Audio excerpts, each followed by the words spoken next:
నమస్తే, welcome to Leo. Megastar Chiranjeevi గారు, బాలకృష్ణ గారు పోటా పోటీ మీద నటిస్తూ వస్తున్నారు. అదేవిధంగా సినిమాలు కూడా అంతే లైన్లో పెడుతున్నారు. అయితే సినిమాలు సంవత్సరానికి ఒకటి కాదు రెండు పెట్టాలనే ఆలోచనలో మాత్రం ఇద్దరు ఉన్నారని చెప్పి తెలుస్తుంది. అయితే ఇటీవలే సంక్రాంతికి వస్తున్న సినిమాతో మంచి ఘన విజయం అందుకున్నటువంటి ఒక విక్టరీ వెంకటేష్ గారు కూడా ఇదే లైన్లోకి వస్తున్నారా? సో నాగార్జున గారు మరెప్పుడు అనేటువంటి ఒక ప్రశ్న కూడా వస్తుంది. సో దీని గురించి మనతో మాట్లాడడానికి సీనియర్ జర్నలిస్ట్ హేమ సుందర్ గారు ఉన్నారు. వారిని అడిగి తెలుసుకుందాం. సార్ నమస్తే. నమస్తే అండి. సార్, మనకి ఉన్నటువంటి ఒక నలుగురు ఎవరైతే ఉన్నారో మెగా హీరోస్, ఈ నలుగురిలో చిరంజీవి గారు, బాలకృష్ణ గారు ఎప్పటి నుంచి కూడా పోటీ పడుతూనే ఉన్నారు. ఒకరికి నుంచి ఒకళ్ళు హిట్లు ఇస్తానికి ట్రై చేస్తూ వస్తున్నారు. అయితే ఇదే సందర్భంలో సంక్రాంతికి వస్తున్నంతో విక్టరీ వెంకటేష్ గారు వచ్చేసారు, మంచి ఘన విజయం సాధించారు. సో నాగార్జున గారు ఎప్పుడు అనేటువంటి దానికి మీ ఆన్సర్ ఏంటి? అంటే నాగార్జున గారు ప్రస్తుతం కమిట్ అయిన రెండే సినిమాలు. ఒకటి కూలీ, అందులో కూడా ఆయన మెయిన్ లీడ్ కాదు. లోకేష్ కనకరాజ్ సినిమాలో మంచి అవకాశం అది.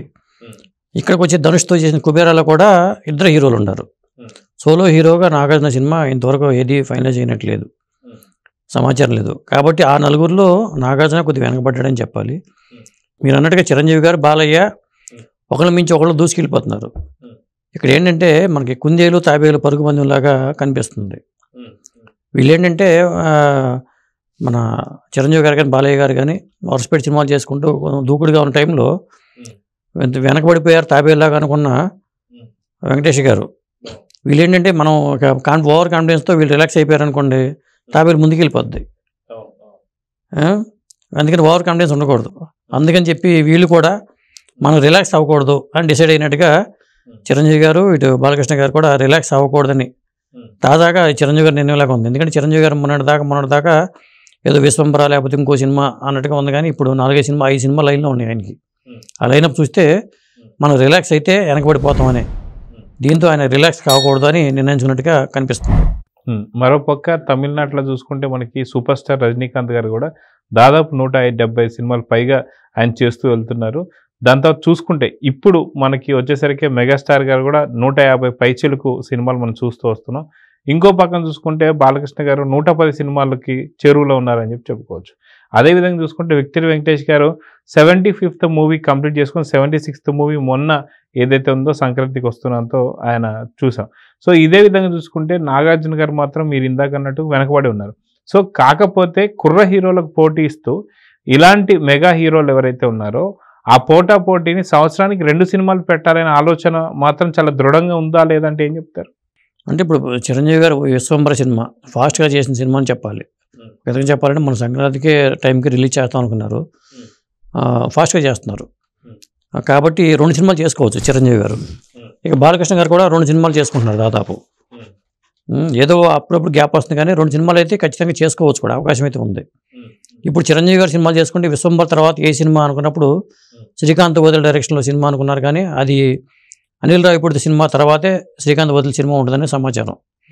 కాబట్టి అనిల్ రావిపూడి గారు ఏంటంటే ఆ సినిమాకి ఇప్పుడు భీమ్స్నే మ్యూజిక్ పరంగా భీమ్స్ని తీసుకురావాలని నిర్ణయం తీసుకున్నట్టుగా తెలుస్తుంది.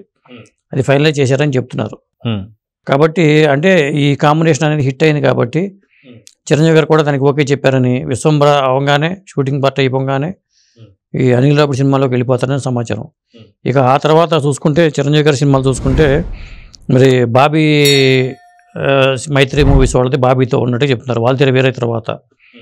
మరి బాలకృష్ణ గారు కూడా బాబీకి కూడా ఓకే చెప్పేశారని చెప్తున్నారు. అంటే మరి డాకు మహారాజ్ సీక్వెల్ కానీ ప్రీక్వెల్ కానీ అవడానికి అవకాశం అయితే ఉంది. అంటే బాబీ చిరంజీవి గారికి ముందు చేస్తారా, బాలయ్య బాబు ముందు చేస్తారా తెలియదు, ఎందుకంటే ఈ సినిమాలు అవ్వాలి కాబట్టి. అలాగే చూసుకుంటే ఇంకోటి ఏంటంటే వెంకీ కుటుంబ డైరెక్షన్ కూడా చిరు ఓకే చెప్పారనేది ఉత్తమ సమాచారం.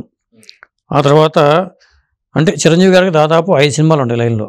ఇక బాలకృష్ణ గారు తీసుకుంటే మన అఖండ 2 తర్వాత మరి జూన్ 10వ తారీఖుని మల్లేని గోపిచంద్తో సినిమా ఉందనేది వినిపిస్తున్న సమాచారం. మరి మల్లేని గోపిచంద్ సినిమా తర్వాత మరి ఆదిత్య 999 మ్యాక్స్ ఉంటుందా, జైలర్ 2లో స్పెషల్ పాత్ర, ఇట్లా చూసుకున్నప్పుడు మరి బాబీతో మళ్ళీ సినిమా, ఇవన్నీ 5 సినిమాలు బాలయ్యకే ఉన్నాయి, 5 సినిమాలు ఆయనకే ఉన్నాయి. ఎటు వచ్చి ఇప్పుడు పరుగు పందు స్టార్ట్ చేసిన వెంకటేష్ గారికి మరి ఆయన కూడా రెమ్యునరేషన్ పరంగా కానీ వీటిలో ఒకేసారి దూకుడు ప్రదర్శించారని చెప్తున్నారు. కాబట్టి అది కూడా దాదాపు కమిట్ అయిపోతున్నారు, సినిమా చర్చకు వెళ్ళబోతుందని సమాచారం అయితే ఉంది. అదండి.